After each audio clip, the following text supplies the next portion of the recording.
We're going to open up the Bible. We think this book written 2,000 years ago isn't just to be put up on the shelf and collect dust, but this is a book that cuts to us. So what I want you to do right now is just prepare your hearts to hear from God. We're gonna close our eyes, we're gonna bow our heads just so we're free from distractions, and we're gonna pray, God, would you speak to me tonight? Maybe this week you need a special word from God. You need God to just come in and tell him in a special way, hey, I love you, I haven't left you. I promise, I'm with you. I know that life sucks right now. Or maybe Father's Day is just a dud for you, right? Maybe this is the first Father's Day that you've had since you lost your dad or something like that. Or maybe your dad has been estranged from you for a long time, and today is just kind of one of those downer days. You need a word from God. All right, so let's pray, anticipating God's going to talk to us. We're not just speaking into the telephone with nobody there. He's going to talk to us. Let's pray. God, speak, please. Speak in an awesome way. We came to hear you. We came to hear you because you're the remarkable part of this whole thing. Everything that we do.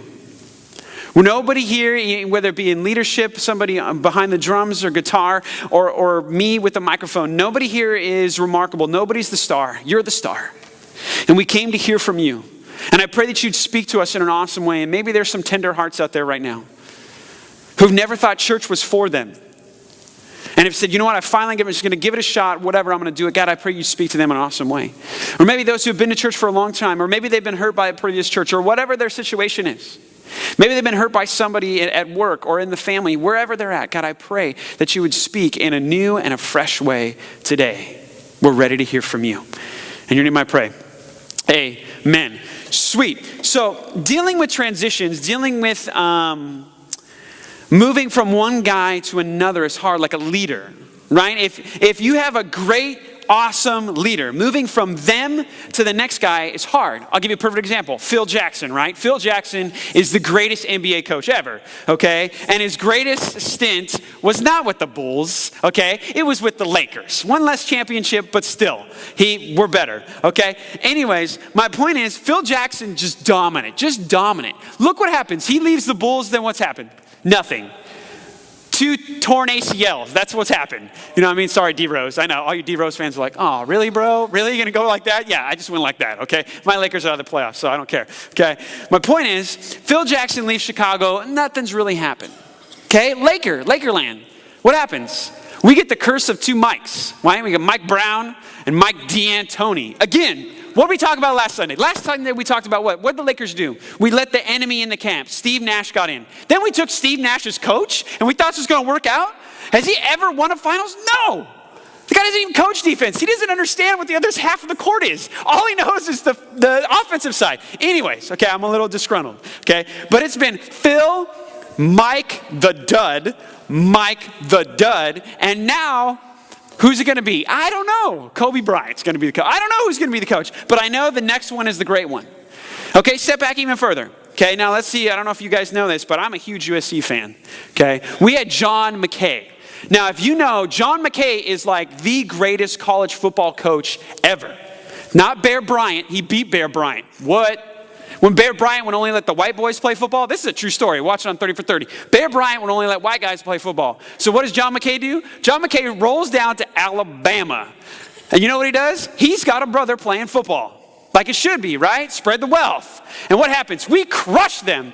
One of our pastors, might not know this, one of our pastors here, our men's pastor, Ron Gallagher, this guy played that game. Huge. He said that people were throwing rocks at their buses and whatever Alabama people do, throwing poop or whatever they do in that uncivilized part of the nation, right? And they just destroyed. But we had John McKay and it was awesome. But then he's gone and it was like nobody. And then nobody until we got Pete Carroll. Bam, bam. Pete Carroll was awesome. But it took 5 coaches from John McKay to Pete Carroll, 5 coaches. From Phil Jackson to another great coach, hopefully only 2. But it's hard to be the next guy, because what do you do? I mean, think about it. Think about if you got the Laker call, which I got when Phil was gone. They said, Paul, we know you know a lot about basketball. Can you help us out? I said, you know what? I can play NBA Jam, and that's pretty much it, okay? That's all I got. Sorry, I'm going to have to decline. I love Jesus, right? But it's hard. I mean, imagine if you got the gig after Phil Jackson. 11 titles. Wow. And then you're like, okay, you're the next guy. What do you do? I mean, do you just start all over? You're like, I'm going to spin it off. The triangle, we're going to run the octagon. There's not even that many players on the field. We're running the octagon offense, right? Like, how does that work?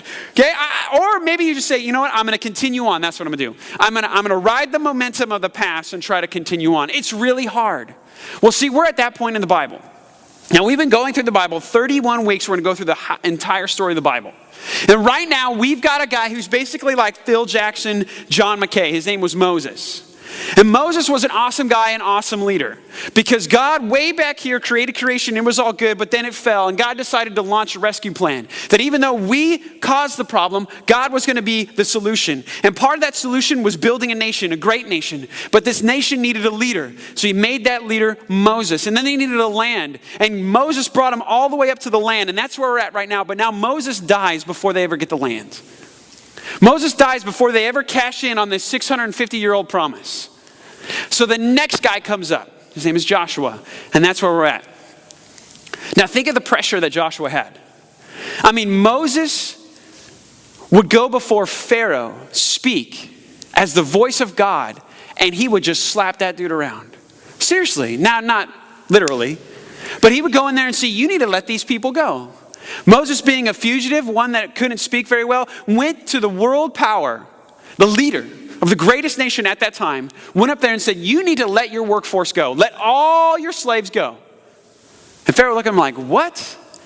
And then he would perform these miracles. God would use Moses in an awesome way. 10 plagues. He just destroyed that nation. And Joshua saw all these plagues. He saw the parting of the Red Sea. He saw all these miraculous things. And now Joshua has this mantle to kind of take on. And you got to think, there's a ton of pressure. So God comes down in an awesome way to Joshua and says, let me tell you what the next plan is. Let me come down. It'd be like Mitch Kupchak, general manager of the Lakers. Comes down, yeah, I know this stuff. Comes down, yeah, I'm a Laker fan. Comes down to the next coach and says, let me tell you what the expectations are. So God comes down to Joshua and says, here's what we're going to do. Before he ever talks to him about what the key to his success is, he tells you, let me tell you the game plan. Like Mitch Kupchak could go down to a new coach, and we're going to run the triangle offense. We're going to do what has won us 5 championships. That's what we're going to do. We're going to run that. So God comes down and let me tell you the game plan.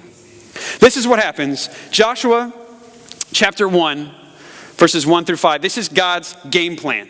God's game plan. He's saying this is what's going to happen. Joshua chapter 1, this is verse 1. After the death of Joshua, the servant of the Lord said to Joshua, son of Nun, that means his dad's name was Nun, not that he didn't have any parents, Moses' assistant, Moses, my servant, is dead. Now therefore go arise and go over the Jordan. Now here's another problem. The Jordan is a giant river.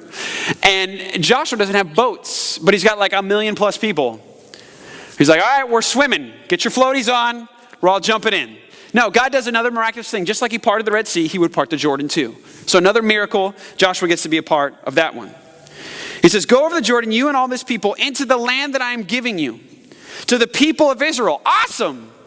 Right? Okay, so time to perform a miracle, go across the water, do my thing, and then I'm going to go into some land. It's going to be awesome. We're going to start saying, hey, you get this spot, you get this spot, you get this spot. It's like the Wild West, right? It's you just go out there and just pick some land.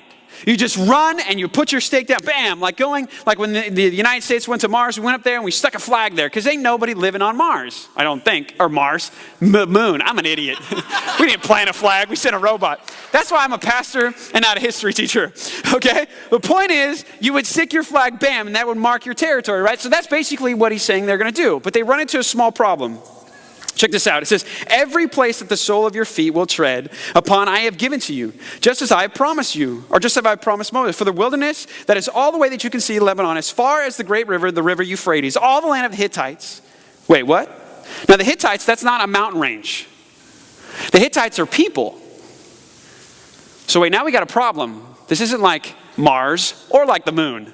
There's people up there. Now, so he's saying, you're going to cross this giant river, and then I'm going to give you a land.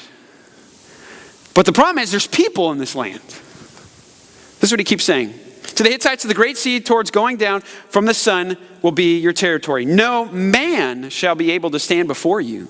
All the days of your life, just as with Moses, so I will be with you.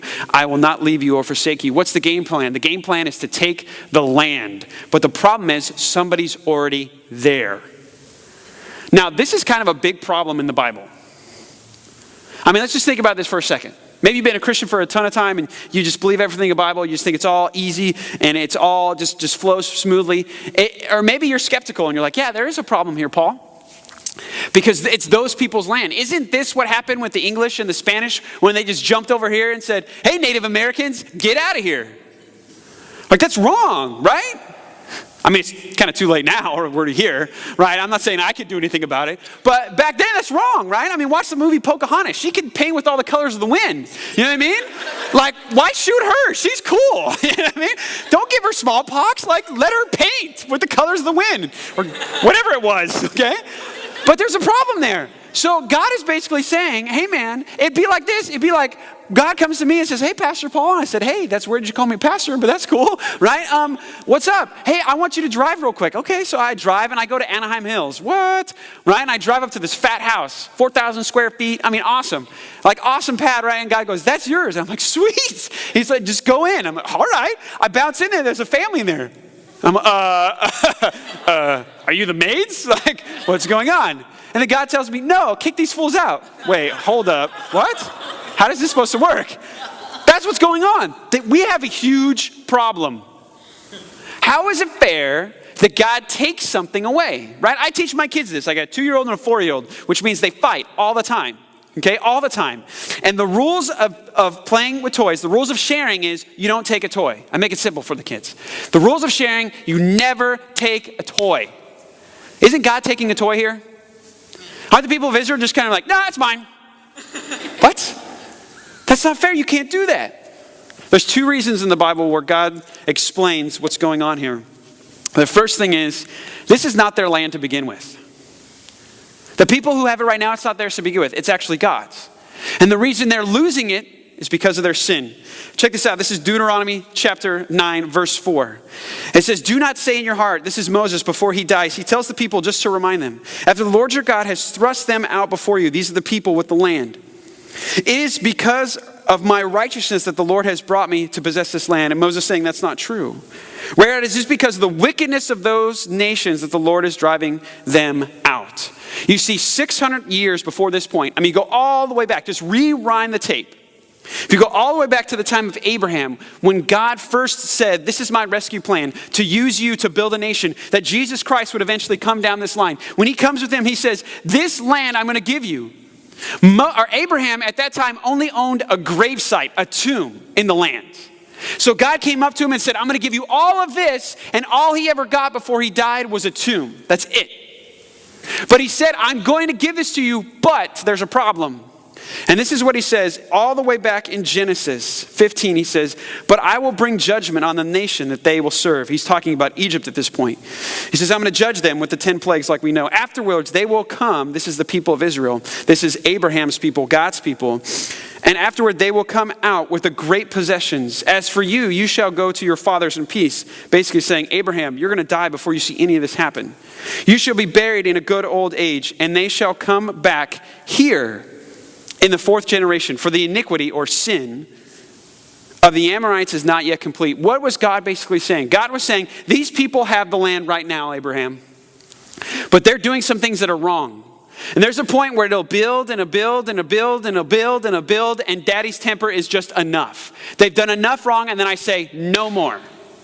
The reason they lost their land was because of sin, because they were doing awful things. This is what they were doing. This is what they did. It says, the Lord hates, this is in Deuteronomy chapter 12, the Lord hates what they have done for their gods. For even they burn their sons and their daughters in fire to their gods. They would go to a worship service kind of like this, and they would have an altar right here. And instead of burning sacrifices like animals, like we know people back then did, they would take their children. It'd be like you going in, and children's ministry wasn't a building over there. It was an altar right here. And you would take your little 2-year-old, or you take your little child, and you would put them on there, and they would burn them alive, and they would worship their gods. Now you don't have sympathy for him anymore. Now you're not like, no, that's not fair. Give him that back. God is saying basically this. You go back to my son. It'd be like if I went to my son and I said, you know what, Paxton, here's a toy hammer. Play with it. And this is how it works. You can hit the little wood stuff, right? That's part of your toys. But do not hit your sister. Here's the toy hammer. Do not hit your sister. And then he hits his sister. Bam! Right in the eye. Gives her a big old shiner. Now, if I run up to Paxton and I grab the hammer, is it fair for Paxton to say, no, mine? That's how my son talks, in that deep of a voice. It's very scary. And he's got hair. It's gross, okay? He's a man-child. Back hair, too. I'm just kidding, right? But is it fair that he grabs the hammer and says, no, Daddy, that's mine? No. Paxton, you didn't use what I gave you right. That was a gift. My kids know this. All the toys are Daddy's toys. Daddy just lets you play with them. If you don't play with them nice, peace out, right? Toys are going in the trash. They're all gone. This is what God's saying. God is saying, I gave this land to these people. But now what they're doing is when they have a worship service, they don't worship me. They worship another God, and they take their children and they kill these children in a terrible way to serve a God that's not even real. So I'm done with them. You're going to wipe them out. I've had enough is enough. They're done. So that is what the game plan is. But the question is, now he knows what to execute. Now he knows his job is to take this land. But what is he supposed to focus on? I mean, what is he supposed to do? He knows the objective, take the land. But what's the key to his success? How does he know he'll endure? How does he know he'll make it? How does he know he'll beat all these armies? Joshua isn't Moses. He doesn't have the cool staff that does all the magic tricks. He doesn't have that. So I'm assuming that Joshua this time is probably scared. He doesn't know what to do. So God talks to him again. He says, let me tell you what your success will be determined on. This is in Joshua chapter 1 again in verse 6. Just listen to what God says. This is what I want your focus to be. It says, be strong and courageous, for you shall cause this people to inherit the land that I swore to their fathers to give them. Only be strong and very courageous. Be careful to do according to all the law that Moses, my servant, commanded you.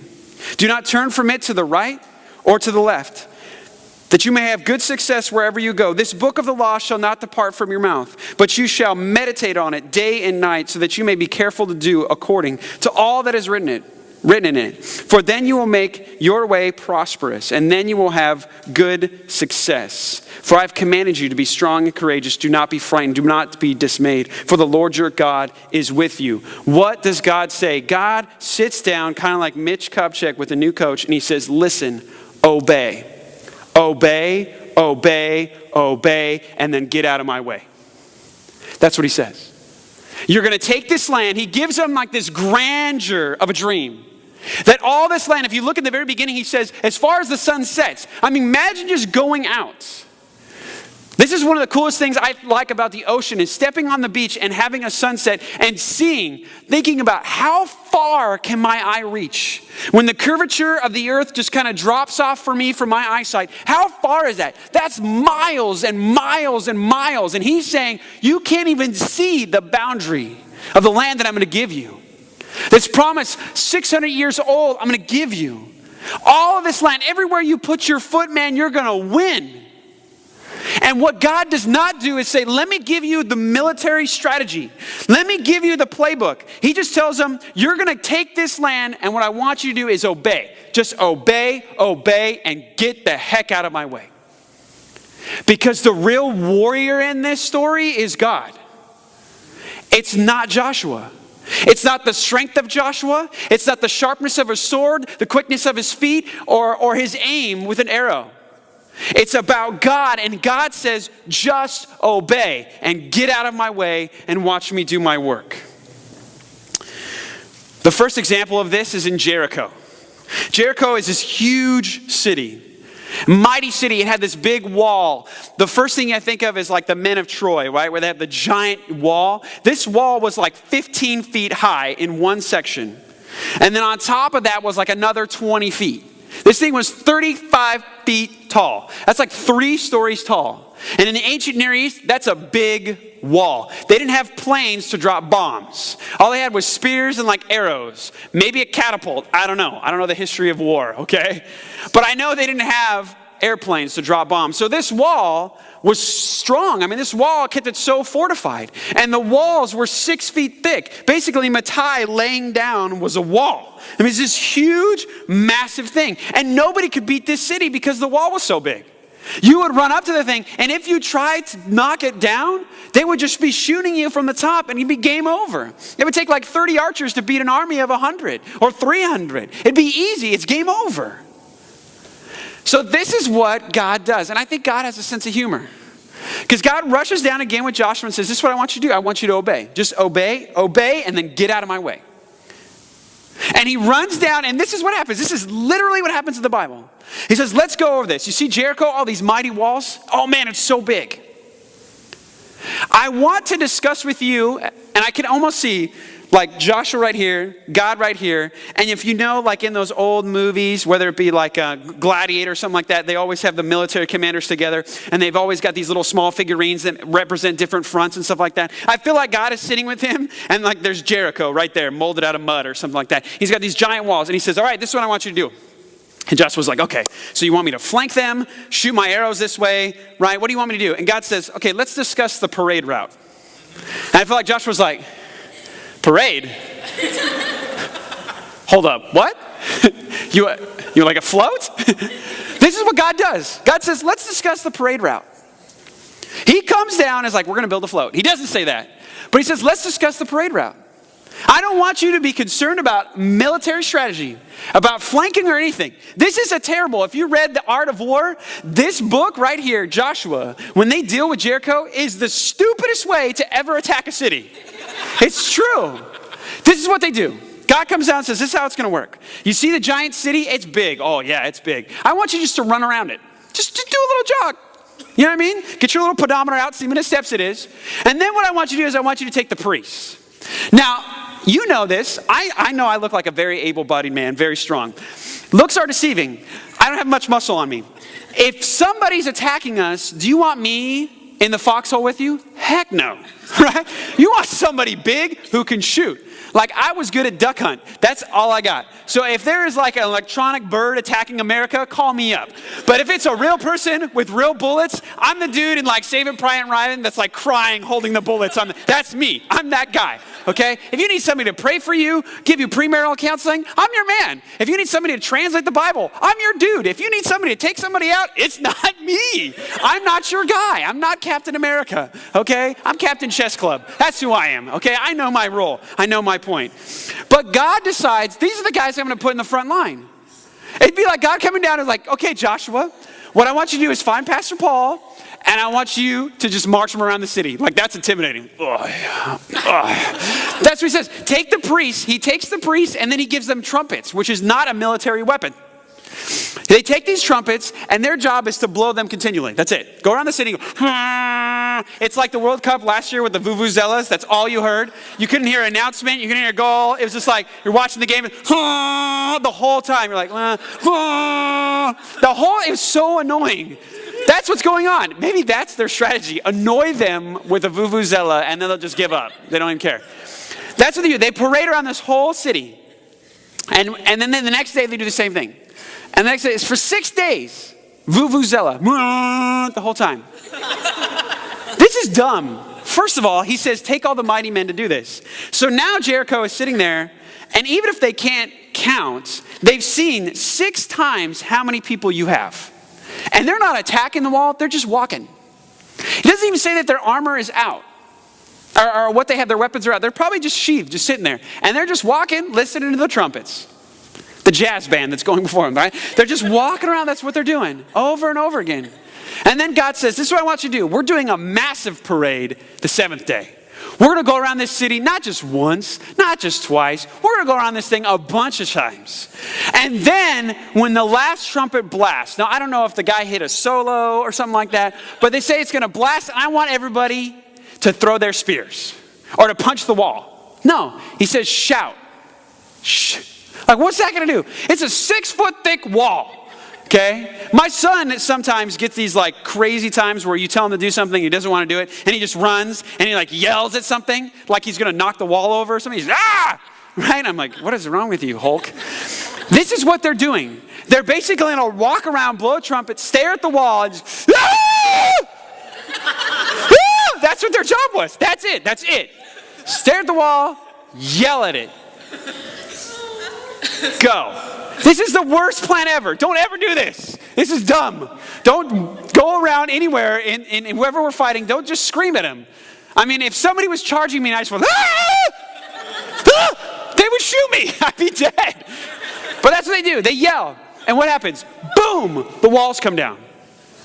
And then the military's like, sweet. They get their swords. Boom. They destroy Jericho. Bam, they're done. And the word goes out. Jericho was a big deal. Throughout the whole Bible, we see several times Jericho being mentioned. Egypt is mentioned because God miraculously destroyed them, but so also Jericho. I mean, God just destroys. But what's the point? What did he tell Joshua? Obey and get out of my way. Obey and get out of my way. Just do what I tell you to do and watch me flex. Watch me do my thing. This is a theme throughout the book of Joshua. I'll show you verses. God always says, the role of warrior is on me, not you, Joshua. The role of warrior is on me. This is Joshua chapter 6, verse 2. He says this, and the Lord said to Joshua, so I have given you Jericho into your hand, its kings and its mighty men. Who gave Jericho over? God did. They go to another battle. These are two verses about Gilgal, a mighty city. And God says this, the Lord said to Joshua, this is Joshua chapter 10, verse 8. He says, do not fear them, for I have given them into your hands. Not a man of them shall stand before you. Again, he talks about this mighty city, Gilgal. And in chapter 10, he says, and as they fled before Israel, this is an awesome verse. They were going down in the ascent of Beth Horon, and the Lord threw down large stones from heaven. In the very end of the verse, it says, more people died because of the hailstones than the sons of Israel killed by a sword. So God comes in, and they're chasing these dudes from Gilgal. They're running them down, and God decides to send hail. Hail so big it can kill a grown man. That's big. That's like God's throwing basketballs. This is God's idea of dodgeball. And nobody can move, duck, dive, dip, or dodge. Everybody's just getting crushed. And it says more people fell because of what God did from heaven than what Israel did. And what's the point there? As Israel is chasing these guys down, they see an act of God, and it wipes these people out. What is God saying? Get out of my way. Just get out of my way. Watch me do what I do. One of the biggest battles of Joshua is in chapter 11. This is the northern Canaanites came in, and basically all the kings have heard what happened with Jericho, this mighty city that fell. And all these kings got together and said, we got to do something. We got to rally together. You got to get your people. I'll get your people. We'll all get together, and then we'll win. And this is what God says about these people. It says, the Lord said to Joshua, this is chapter 11, verse 6, do not be afraid of them, for tomorrow at this time, I will give them over, all of them, slain to Israel. And you shall hamstring their horses and burn their chariots with fire. Who's the warrior? God. Joshua's job is just to obey. But the worst military failure in the book of Joshua is the smallest opponent. The smallest one. See, right after they take down Jericho, the big one, right? These massive 3-story walls, 6 feet thick, and they yell and scream and blow trumpets, and God destroys. At that time, God said, when you take in this city, I want this city to be special, and so I don't want you to touch anything. Nothing's going to be yours. You're not going to get any of the plunder of this land. It's all devoted to me. But there's one man, Achan is his name. And he sees something shining. Maybe it's like Aladdin, right? And he touches the ruby or whatever instead of getting the lamp. I don't know. But something happens where this guy sees something shiny and thinks, I have to have this. So he takes it, and it's something small, something so small that he can hide it. And he takes it. And the next battle is a city called Ai, or A. And so Joshua sends out these spies, and he says, just check out this little town. I want to see what they're about. God says, this is the next one on the map. It says Joshua sent out these spies. This is Joshua chapter 7, verse 3. And it says, and they returned, and Joshua said to him, do not have all the people go up, but let about maybe 2,000 or 3,000 men go up and attack. Do not make the whole people toil up there, for they are few. Man, these people are small. This is easy. We just destroyed Jericho. It'd be like we just beat the Miami Heat, and then we go down and play Cypress High School. right? Basketball team. Like, I just took down the champs, and now I got to play with the chumps, right? That's basically what they're saying. That's the contrast. So they go down there to this city, small, and they take a small army, only a small branch. Remember, there's like millions of these people. It's just take a couple thousand. They go down there, and they get their butt kicked. And Joshua's like, wait a second, did you guys do the parade route right? Did you do the trumpets right? Did everybody walk around? What happened? And this is what God says. God says that you have broken faith in regard to these devoted things. One person sinned. What was the point? What was the point that God sat down with Joshua? What did he tell him the key to his success was? Obey, just obey, and then get out of my way. One act of disobedience ruined the whole battle. One act of disobedience ruined the whole battle, and they failed. And even though they can destroy a great city, this little petty one does nothing. And God warned about this. God told them right before they took this land, before they took Jericho, he said, do not touch these things. Listen to my voice. And they decided to disobey, so they failed. You see, in the Christian life, the only time that you fail is when you disobey. You do not fail when you obey, ever. Ever. Now let's get really practical. What does that mean for your job? If I said, when you obey, you never fail. When you disobey is the only time that you truly fail. What about your job? What about when your job requires you to do something that you know is not right? Whether it be to lie, or whether it be to hurt somebody else, or whether it be to snitch on somebody else at the job and say, oh, they didn't do. You got to find somebody to blame the problem on when really the ownership is on you, but maybe partially is on them. And so you tell your boss it was them. They did it. Because at that moment you're thinking, if I lose my job, I fail. Wrong. If you disobey, you fail. And so there are times in your job where you will lose your job because of your Christian character. You will lose your job because you obeyed God. That is not a failure. Now in relationships, this is true too. All the time, this happens all the time. I've seen this a million times. There's one main truth to dating, or to just that whole relationship, that whole whatever you want to call it. I have seen it a million times with students and with young adults. These two people who think, okay, maybe we're compatible, maybe we match, he likes what I like, and they start to fall in love, right? Or they get to that point. And what happens, and I've seen this before, is guys will trade love for sex and girls will trade sex for love. Guys will trade love for sex and girls will trade sex for love. What do I mean by that? Guys will say, I love you, so you'll sleep with them. Girls will have sex with you, so you'll tell them that you love them. That's the exchange that happens. And there might be a relationship that you're in right now, and you feel that pressure. You feel that pressure to do something you know is not right. And that other person is pressuring you. And if I came in and we started talking, you say, but Paul, you don't understand this. He's a good guy. He loves Jesus. Man, he's a part of the band. Or he's on leadership. Or whatever. You give me whatever excuse you give me. Whatever resume you want to put on there. And you say, but this and this and this. But he says, if I don't do this, I feel like I'll lose the relationship. Then lose it. Because you think that losing this is failure. It's not. Disobedience is failure. Disobedience is failure. You cross that line morally, that's the failure. You may keep that relationship, but you failed. You failed. You did exactly what happened here. Or maybe it's a rumor. Maybe something is going around. Maybe it's here, or maybe it's your school or workplace or something like that. And there's a rumor going around and you're so paranoid about it that people think that you're this type of person when you're not that person, and it's untrue. I hear that. But you want to fight for yourself. You want to fight for your name. So every time you hear it, you go up and you confront that person. You tell them, that's not right. That's not true. That's not who I am. And you're just paranoid about all these people, what they think of you. That is not your concern. Obedience is your concern. Obey and get out of the way. Obey and get out of the way. Let God fight for your reputation. Let God fight for your relationship. Let God fight for your job. When you disobey, it's the only time in your life that you fail. Obedience will cost you. I guarantee it. There will be a time where you lose out, but you're not a loser. There will be a time where you lose out, but you're not a loser. You may lose him. You may lose her. You may lose that promotion. You may lose a piece of your reputation. But if you obey, you'll never fail. If you obey, you will never fail.